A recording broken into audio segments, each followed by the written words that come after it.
बहुत पुराने समय की बात है। एक अत्यंत निर्धन स्त्री ने एक सुंदर पुत्र को जन्म दिया। उस बच्चे के दाएं हाथ पर नीले रंग का एक बड़ा सा दाग था, जिसे गांव के विद्वान पंडितों ने शुभ और भाग्यशाली माना। जन्म के कुछ ही समय बाद गांव के एक प्रतिष्ठित पंडित ने भविष्यवाणी की कि यह बालक जब 14 वर्ष का होगा तब इसका विवाह राज्य की राजकुमारी से होगा। समय बीतता गया।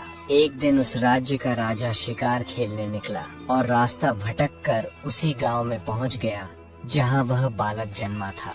गांव वाले राजा को पहचान नहीं सके क्योंकि उन्होंने कभी उसे देखा ही नहीं था। बातचीत के दौरान गांव के एक वृद्ध ने राजा से कहा कि हाल ही में गांव में एक विशेष बालक ने जन्म लिया है, जिसके भाग्य में 14 वर्ष की आयु में स्वयं राजकुमारी से विवाह लिखा है।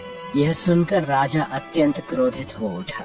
कुछ ही दिन पहले उसकी महारानी ने एक बेटी को जन्म दिया था। राजा स्वयं घमंडी और कठोर स्वभाव का था।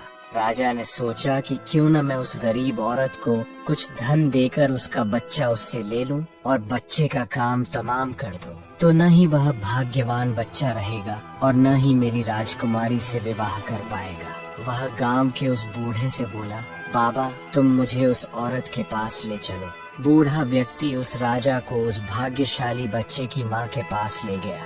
राजा ने उस महिला से विनती की और बोला, तुम बहुत गरीब हो, इस बच्चे का पालन पोषण कैसे कर पाओगी? ये बच्चा मुझे दे दो, मैं इसे अच्छे से पालूंगा। पर वह गरीब औरत अपने बेटे को देने से लगातार इनकार करती रही। तब राजा ने उसे बहुत सारा धन दिया और कहा, इस धन से तुम अपना जीवन आराम से चला सकोगी और जब यह भाग्यशाली बच्चा बड़ा होगा तो खुद ब खुद तुम्हारे पास लौट आएगा। गरीब माँ ने सोचा, यह बच्चा सचमुच बहुत भाग्यशाली है, तभी तो खुद एक अमीर व्यक्ति इसे लेने मेरे घर आ पहुँचा है। शायद यही भगवान की इच्छा है। काफी सोच विचार के बाद उस माँ ने भारी मन से अपना बच्चा राजा को दे दिया।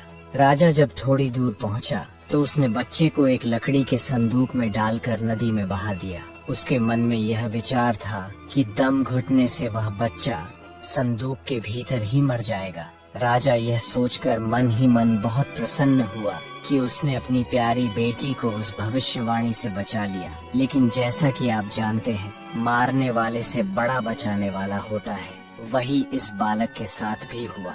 वह लकड़ी का संदूक बहते बहते टू बी कंटिन्यू। अगला पार्ट जल्दी ही आएगा। तब तक चैनल को सब्सक्राइब करें ताकि कोई भी कहानी मिस न हो।